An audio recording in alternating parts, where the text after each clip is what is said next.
শেষ জামানায় মদিনা, এই যে আমাদের মদিনা, এর গুরুত্বটা কমে যাবে।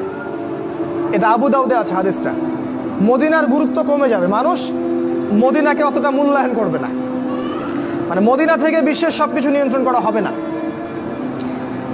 তখন জেরুজালেমের গুরুত্ব বেড়ে যাবে। ওই ইসরায়েল যেটা দখল করে রাখছে ফিলিস্তিনে, ওর গুরুত্ব পৃথিবীতে বেড়ে যাবে। দেখবেন আজকের বিশ্বের সবকিছু ওইখান থেকে নিয়ন্ত্রিত হয়। মিডিয়া বলেন, প্রযুক্তি বলেন, রাজনীতি, অর্থনীতি, সবকিছু ওইখান থেকে। সারা বিশ্বের মূল জায়গাটা এখন জেরুজালেম। নবীজি বলেছেন যখন এই অবস্থা হবে তখনই মালহামা শুরু হবে।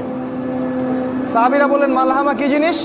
নবীজি বললেন এমন যুদ্ধ যে যুদ্ধে 100 জনের মধ্যে 99টা মানুষ মারা যাবে। 100 জনের মধ্যে 99টা সৈন্য মারা যাবে।